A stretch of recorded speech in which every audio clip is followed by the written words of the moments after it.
Hello, welcome back to ನಮ್ಮ channel Geetha arts. ಗೋವಾದ first day video ಆಗಿದೆ ಇದು. ಸೊ ಫಸ್ಟ್ ಡೇ ಏನೇನು ಮಾಡ್ದು ಅಂತ ಬಸ್ ಜರ್ನಿ ಎಲ್ಲ ಆಯಿತು. 10 o'clock ನಾವು ಬುಕ್ ಮಾಡಿರೋ ಹೋಟೆಲ್ಗೆ ಚೆಕ್ ಇನ್ ಆಗಬೇಕಾಗಿತ್ತು. ಸೊ ಅದು 2 o'clock ಪೋಸ್ಟ್ಮಾನ್ ಆಯಿತು. ಹಂಗಾಗಿ ನಾವು ಹೋಟೆಲ್ ಹತ್ರ ಬಸ್ ಇಳ್ಕೊಂಡು ಪಣಜಿಲ್ ಬಸ್ ಇದಾಯಿತು, ಸ್ಟಾಪ್ ಆಯಿತು. ಸೊ ಅಲ್ಲೇ ಲಾಸ್ಟ್ ಸ್ಟಾಪ್ ಇದ್ದಿದ್ದು. ಹಂಗಾಗಿ ಅಲ್ಲಿಂದ ಕ್ಯಾಬ್ ಮಾಡ್ಕೊಂಡು ಬರೋಷ್ಟೊತ್ತೆಲ್ಲ ಒಂದು 10:30, 11 ಆಗಿತ್ತು. ಬಂದಿದ ತಕ್ಷಣ ವೆಲ್ಕಮ್ ಡ್ರಿಂಕ್ಸ್ ಕೊಟ್ಟರು.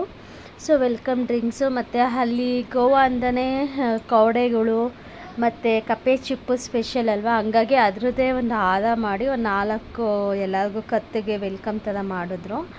ಸೊ ಅದು ತುಂಬ ಚೆನ್ನಾಗಿತ್ತು. ಆಲ್ಮೋಸ್ಟ್ 5 ಸ್ಟಾರ್ 4 ಸ್ಟಾರ್ ಹೋಟೆಲಲ್ಲೆಲ್ಲ ಹಿಂಗೆ ಮಾಡ್ತಾರೆ, ಒಂದು ಅಟ್ರಾಕ್ಟ್ ಇರಬೇಕಲ್ಲ. ಸೊ ಹಂಗಾಗಿ ಸೊ ನಮ್ಮದು ಇನ್ನೂ ಟೈಮ್ ಇದೆ, 2 o'clockವರೆಗೂ ಇದೆ, ವೆಯ್ಟ್ ಮಾಡಿ ಅಂತ ಹೇಳಿದ್ರು. ಯಾಕಂದರೆ ರೂಮು ಇನ್ನೂ ಇದಾಗಿಲ್ಲ, ಕ್ಲೀನ್ ಮಾಡಬೇಕು ಅಂತ. ಹಾಗಾಗಿ ಸರಿ ವೆಯ್ಟ್ ಮಾಡೋಣ, ಇಲ್ಲೇ ಒಂದು ಗಾರ್ಡನ್ ಇದೆ ನೋಡಿಕೊಂಡು ಅಲ್ಲೇ ವೆಯ್ಟ್ ಮಾಡೋಣ, ಕುಂತ್ಕೊಳ್ಳೋಣ. ಯಾಕಂದರೆ ತುಂಬಾ ಬಿಸಿಲು ಇತ್ತು. ಎಷ್ಟು ಬಿಸಿಲನ್ನು ನಾವು ಬೆಂಗಳೂರು ಕಂಪೇರ್ ಮಾಡಿಕೊಂಡ್ರೆ ಅಲ್ಲಿ ತುಂಬಾ ಬಿಸಿಲು ಇದೆ. ನಮಗೆ ಅಷ್ಟು ಸೆಕೆ ಕಿತ್ಕೊತಾ ಇತ್ತು. ಹಾಗಾಗಿ ಸರಿ ಗಾರ್ಡನೆಲ್ಲ ಮಕ್ಕಳೂ ಸಹ ಚೆನ್ನಾಗಿರುತ್ತೆ ಅಂತ ಕರ್ಕೊಂಡು ಹೋದು. ತುಂಬಾ ಚೆನ್ನಾಗಿತ್ತು ಗಾರ್ಡನ್ ಅಂತೂ. ಅದು ಎಷ್ಟು ಚೆನ್ನಾಗಿತ್ತು ಅಂದರೆ ನಾವು ಹೋಗ್ತಾ ಇದ್ರೆ ಅಷ್ಟುದು ಮತ್ತು ಫ್ಲವರ್ಸು ವೆರೈಟಿ ಫ್ಲವರು ಆಲ್ಮೋಸ್ಟ್ ಗೋವಾನೇ ಅಂತ ಅನ್ನಿಸ್ಲಿಲ್ಲ. ಬಟ್ ಸಡನ್ಲಿ ನೋಡಿದ್ರೆ ಎದುರುಗಡೆ ಬೀಚ್ ಕಾಣಿಸ್ತಾ ಇತ್ತು. ಟೋಟಲಿ ಸರ್ಪ್ರೈಸ್ ಆಗೋಯಿತು ನನಗಂತೂ. ನನಗೆ ಯಾಕಂದರೆ ಕೇರಳದಲ್ಲೆಲ್ಲ ನೋಡಿದ್ದೀನಿ, ಸೊ ಗೋವಾದಲ್ಲೂ ನಾರ್ಮಲೇ ಬೀಚು, ಬಟ್ ಗಾರ್ಡನ್ ಅಂದ್ಕೊಂಡೆ. ಹೋಟ್ಲು ಇಷ್ಟು ಚೆನ್ನಾಗಿ ಮಾಡಿದರು ಅಂತ ಗೊತ್ತಿರಲಿಲ್ಲ. ಅಲ್ಲೇ ಹತ್ರ ಹೋಟೆಲು. ಹಂಗೆ ಬೋಟ್ ಹೌಸ್ ಮುಗಿಸ್ಕೊಂಬಿಡೋಣ. ಸೊ ಬೋಟ್ ಹೌಸ್ ಮುಗಿಸ್ಕೊಂಡ್ರೆ ನಮಗೆ ಟೈಮ್ ಇರುತ್ತೆ, ಆಮೇಲೆ ಚೆಕ್ ಇನ್ ಆಗ್ಬೋದು ಅಂತ ಅಂದು ಬೋಟ್ ಹೌಸ್ ಮುಗಿಸ್ಕೊಂಡು ರೂಮಿಗೆ ಬಂದು ಸ್ವಲ್ಪ ಡ್ರೆಸ್ ಎಲ್ಲ ಚೇಂಜ್ ಮಾಡಿ ಮಕ್ಕಳು ಸ್ವಿಮ್ಮಿಂಗ್ ಪೂಲ್ ಆಡಿಬಿಡ್ಲಿ. ಯಾಕಂದರೆ ಬೀಚ್ ಹತ್ರ ಎಲ್ಲ ಆಡಿದರು.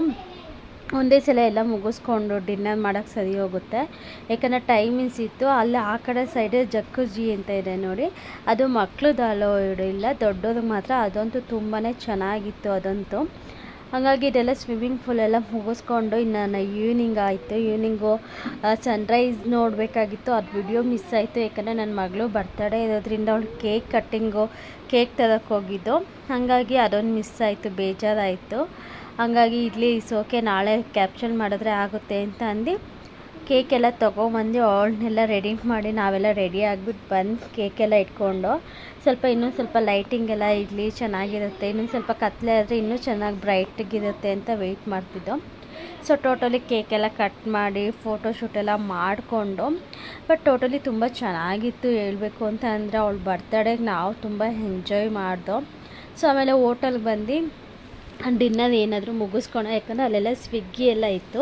ಬಟ್ ಈ ರೆಸ್ಟೋರೆಂಟಲ್ಲೆಲ್ಲ ಹೆಂಗೆ ಗೊತ್ತಾ, ಈ ರೆಸ್ಟೋರೆಂಟಲ್ಲೇ ನೀವು ಊಟ ಮಾಡ್ತೀರಾ ಅಂದರೆ ಜಸ್ಟ್ ಒಂದು ಇಡ್ಲಿ ದೋಸೆ ತೊಗೊಂಡ್ರೆ ನಿಮಗೆ ಒಂದು 400-500 ಇರುತ್ತೆ. ಸುಮ್ಮನೆ ಅನ್ವಾಂಟೆಡ್ ಅಲ್ಲ, ಬೇಡ ಅಂದ್ಕೊಂಡು ಸ್ವಿಗ್ಗಿ ನೋಡ್ದು. ನಾನೇ ಬೇಡ, ಈಚೆ ಹೋಗೋಣ, ಒಂಥರ ಚೆನ್ನಾಗಿರುತ್ತೆ ಅಂತ ಈಚೆ ಬಂದು. ಅಲ್ಲ ಹೈದ್ರಾಬಾದಿ ಮಂಡಿ ಅಂತ ಇತ್ತು, ಟ್ರೈ ಮಾಡೋಣ, ಹೈದ್ರಾಬಾದಿ ಅಲ್ವಾ, ಸೊ ಆಂಧ್ರ ಸ್ಟೈಲ್ ಇಷ್ಟ ಆಗುತ್ತೆ ಅಂತ. ಅಲ್ಲಿ ಜಾಗಗಳು ತುಂಬಾ ಚೆನ್ನಾಗಿತ್ತು ನೋಡಿ. ಟೂರಿಸ್ಟ್ ಪ್ಲೇಸ್ ಅಂದರೆ ಹೋಟೆಲ್ ಆಗಿರ್ಬೋದು ಮತ್ತು ಅಲ್ಲಿರೋ ಹೋಟೆಲ್ ಆಗಿರ್ಬೋದು, ಎಷ್ಟು ಚೆನ್ನಾಗಿರುತ್ತೆ ಅಂದರೆ ಅಷ್ಟು ಚೆನ್ನಾಗಿರುತ್ತೆ. ಸೊ ನಾವು ಡಿನ್ನರು ಮಟನ್ ಮಂಡಿ ಮಾಡ್ದೋ. ತುಂಬಾ ಚೆನ್ನಾಗಿತ್ತು ಅದು ಮಟನ್ ಮಂಡಿನೂ ಸಹ. ಆಮೇಲೆ ನೆಕ್ಸ್ಟ್ ಡೇ ಮಾರ್ನಿಂಗ್ ಇದು ಹೋಟೆಲು ಬ್ರೇಕ್ಫಾಸ್ಟು ಫ್ರೀ ಇರುತ್ತೆ.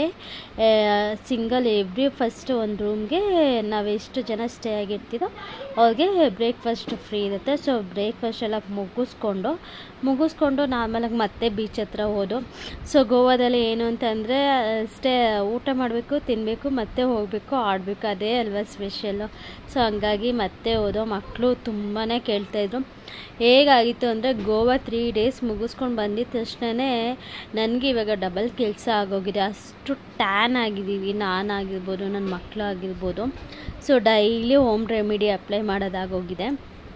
ಬಟ್ ಇದೊಂದು ಮೆಮೊರಿ, ನೋಡಿ, ಈ ಮೆಮೊರಿನ ನೆಕ್ಸ್ಟ್ ಇಯರ್ವರೆಗೂ ನಾವು ಫಾಲೋ ಮಾಡ್ಕೊಂಡು ಹೋಗ್ಬೋದು. ಯಾಕಂದರೆ ಇನ್ನು ಸ್ಕೂಲ್ ಸ್ಟಾರ್ಟ್ ಆಯಿತು ಅಂದರೆ ಅದರಲ್ಲಿರೋ ಟೆನ್ಷನ್ಗಳು, ಮಕ್ಳಿಗೆ ಓದಿಸೋದಿರ್ಬೋದು, ಮತ್ತು ನಮ್ಮ ಪರ್ಸ್ನಲ್ ಟೆನ್ಷನ್ಗಳು ಇರ್ಬೋದು, ಅದನ್ನೆಲ್ಲ ಕಂಪೇರ್ ಮಾಡಿಕೊಂಡ್ರೆ ಒಂದು ಇಯರ್ಲಿ ಒಂದು ರಿಫ್ರೆಶ್ ಅನ್ಬೋದು.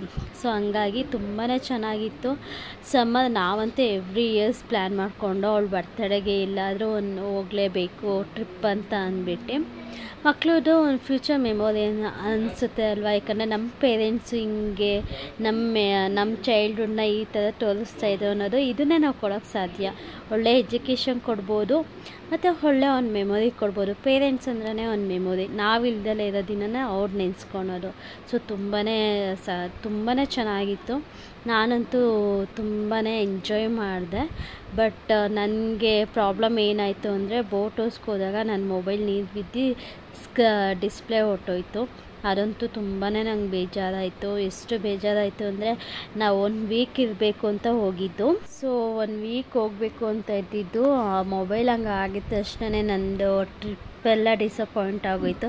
ಯಾಕಂದರೆ ನಾನು ಮೇಯ್ನು ಟ್ರಿಪ್ ಎಷ್ಟು ಎಂಜಾಯ್ ಮಾಡಬೇಕು ಅಂತ ಹೋದ್ನೋ ಅಷ್ಟೇ ನಾನು ಯೂಟ್ಯೂಬ್ಗೆ ವಿಡಿಯೋಸ್ ಮಾಡಾಕಬೇಕು. ಸೊ ನೆಕ್ಸ್ಟ್ ಯಾರಿಗಾದ್ರೂ ಯೂಸ್ ಆಗುತ್ತೆ ಅನ್ನೋದು ತುಂಬ ನನಗಿತ್ತು. ಅದಕ್ಕೋಸ್ಕರನೇ ನಾನು ಸೆಲ್ಫಿ ಸ್ಟಿಕ್ಕೆಲ್ಲ ತೊಗೊಂಡೋಗಿದ್ದೆ. ನನ್ನ ಮೊಬೈಲ್ ಹಂಗೆ ಆಗಿದ್ದು ನೋಡಿ ನಂಗೆ ಸಖತ್ ಡಿಸಪಾಯಿಂಟ್ ಆಯಿತು. ಯಾಕಂದರೆ ನನ್ನ ಮೊಬೈಲು ಕ್ಲಾರಿಟಿ ತುಂಬಾ ಚೆನ್ನಾಗಿದೆ ಓಪೋ, ಹಂಗಾಗಿ ತುಂಬಾ ಕ್ಲಾರಿಟಿ, ನೀವೇನು ಐಫೋನಲ್ಲಿ ನೋಡ್ತೀರ ಅದೇ ಕ್ಲಾರಿಟಿ ಇದೆಲ್ಲ ನನ್ನ ಮೊಬೈಲಲ್ಲೇ. ಬಟ್ ನನ್ನ ಡಿಸ್ಪ್ಲೇ ಮೇಲ್ಗಡೆ ವರ್ಕ್ ಆಗ್ತಾಯಿರಲಿಲ್ಲ, ಕೆಳಗಡೆ ವರ್ಕ್ ಆಗ್ತಾಯಿತ್ತು. ಹಂಗಾಗಿ ನಾನು ವಿಡಿಯೋ ಮಾತ್ರ ತಗೊತಾ ಇದ್ದೆ. ಇಲ್ಲ ಅಂದಿದ್ರೆ ನಿಮಗೆ ಆ ಡೇದು ನಾನು ಆವಾಗಲೇ ಅಪ್ಲೋಡ್ ಮಾಡಿಬಿಡ್ತಾಯಿದ್ದೆ ಯೂಟ್ಯೂಬ್ಗೆ. ಸೊ ಮಕ್ಕಳಂತೂ ತುಂಬಾ ಎಂಜಾಯ್ ಮಾಡಿದ್ರು. ಸೊ ನಾನು ಎಂಜಾಯ್ ಮಾಡ್ತಾಯಿದ್ರೆ ಬೇಜಾರು ಮಾಡ್ಕೊತಾ ಇದ್ದೇನೆ. ಸಡನ್ನಾಗಿ ಏನೋ ಅಂದ್ಕೊಂಡು ಬಂದೆ, ಹಿಂಗಾಗೋಯ್ತಲ್ಲ ಅಂತ. ಹಂಗೂ ನಮ್ಮ ಹಸ್ಬೆಂಡು ಸೊ ನೋಡೋಣ ಸರ್ವಿಸ್ ಕೊಟ್ಟು ನೋಡೋಣ ಅಂದರು. ಬಟ್ ಅದು ಗೊತ್ತಾಗಿತ್ತು ಡಿಸ್ಪ್ಲೇ ಹೋಗಿದೆ ಅಂತ. ಸೊ ಅದರಲ್ಲೂ ನಾನು ವಿಡಿಯೋ ಎಲ್ಲ ಕ್ಯಾಪ್ಚರ್ ಮಾಡ್ಕೊತಾ ಇದ್ದೆ. ಸೊ ಇದು ಗೋವಾದು Monday to Tuesday full video ಆಗಿತ್ತು. ನಾನು ಕಂಪ್ಲೀಟಾಗಿ ನಾನು ಏನೇನು ಮಾಡಿದೆ ಅಂತ ಈ ವಿಡಿಯೋದಲ್ಲಿ ತೋರಿಸಿದ್ದೀನಿ. ಸೊ ನಾನು ನೆಕ್ಸ್ಟ್ ಡೇದು ವಿಡಿಯೋ ಹಾಕ್ತೀನಿ. ಆವತ್ತು ನಾವು ಎಲ್ಲೆಲ್ಲಿ ಹೋಗಿದ್ದೋ, ಟ್ಯೂಸ್ಡೇ ಏನೇನು ಮಾಡ್ದೋ ಅಂತ. ನೀವೇನಾದರೂ ಗೋವಾಗೆ ಹೋಗ್ಬೇಕಾದ್ರೆ ನೀವು ಈ ಪ್ಲೇಸಸ್ ಟ್ರೈ ಮಾಡಿ, ತುಂಬಾ ಚೆನ್ನಾಗಿರುತ್ತೆ. ಸೊ ಪ್ಲ್ಯಾನ್ ಮಾಡ್ಕೊಂಡೋದ್ರೆ ಇನ್ನೂ ತುಂಬ ಚೆನ್ನಾಗಿರುತ್ತೆ. ಈ ವಿಡಿಯೋ ಏನಾದರೂ ನಿಮಗೆ ಇಷ್ಟ ಆದರೆ ಲೈಕ್ ಮಾಡಿ, ಏನಾದರೂ ಮಿಸ್ಟೇಕ್ ಏನಾದರೂ ಇದ್ದರೆ ಕಮೆಂಟ್ ಮಾಡಿ.